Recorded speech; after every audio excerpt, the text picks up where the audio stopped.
Asia is rising in the world. Though like their white counterparts, their time in the sun will be but for a single day. Remember, at the dawn of the 13th century, China was the most prosperous and cultured country in the world. But due to their xenophobia and cultural weaknesses, they soon lost all of this. Today, China has the world's largest population. They can't sustain these kind of numbers, which is why they want into Africa so badly. They need land for their people and resources for their home country. Africa must expel the Chinese and all other Asians and deny them resources. Those minerals belong to Africa and no one else. The Chinese, the Asians in general, are like gluttonous pigs. They will consume everything if Africa lets them. China is in the midst of a population crisis. They can't grow food fast enough, can't create enough energy, and even though they have taken manufacturing away from the U.S., there's no way in hell that they can provide enough jobs for all of them.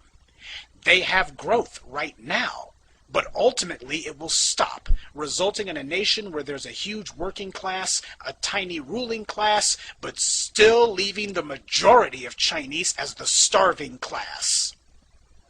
So China hopes to copy Indonesia's example. The Indonesians immigrated to Madagascar in huge numbers and completely overwhelmed the native Africans there. Today, people don't even know that blacks had always been there until the Indonesian invasion.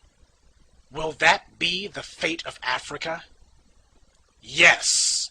If the leaders allow Chinese immigration and unregulated industrial plundering by the Asian nations to continue, Africa will become an economic or even physical colony of Asia.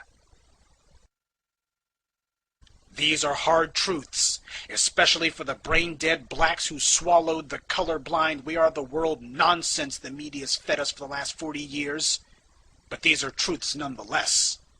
A people who habitually overpopulate, have an unstable internal political tradition, and consistently fail to achieve equilibrium with their environment so that they don't wind up with more people than they can feed, less land than they can live on, or less resources than they need, are inherently unstable.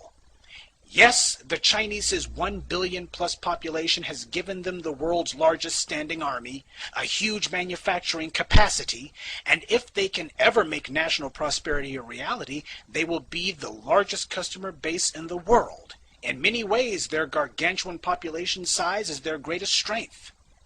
But show me a man's greatest strength, and on the flip side, you'll find his greatest weakness.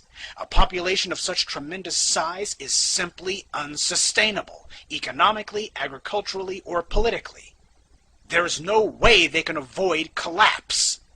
And Japan and Korea are no better off. Japan has no natural resources. Manufacturing was all they had, but even they are starting to export their jobs to Mexico and China. They don't innovate.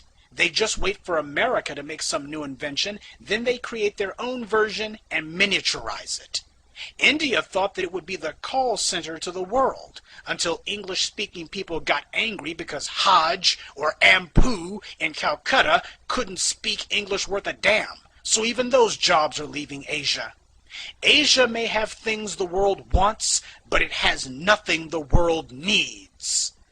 This is why the so-called Asian economic miracle of the 90s died so quickly. This is why the Indians have already begun to flee their country and head to Ethiopia. And the Asians have long been coming to South Africa. If the Africans ever stopped restricting immigration from Asia, there would be nothing left for the Asians to do but to put up a sign at the Asian border that says, "Last one out, please turn off the light."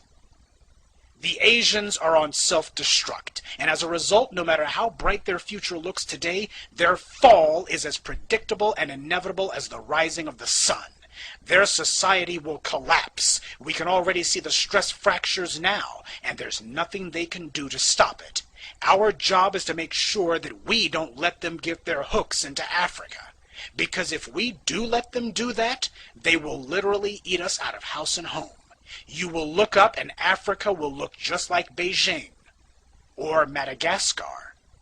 They won't stop their hyper baby making just because they're in a country with non-racist people, plentiful food, and political stability. In fact, these hospitable conditions will only cause their reproducing to increase. And in the end, they will overpopulate Africa and consume its resources beyond any hope of replenishment until eventually they reach societal collapse anyway. The only difference is that we would share their fate. Our job is to make sure they don't drag us down with them. As Randy Newman said, short people got no reason to live. And they certainly got no reason to put down roots in our home. I issue this as a warning to Robert Mugabe or any other African leader who's allowing the Asians to emigrate into Africa or to buy its resources. You are establishing yourself as an enemy of the black people by taking in our mortal enemies. You are out of order, and you are acting as a traitor. And there's only one punishment for treason.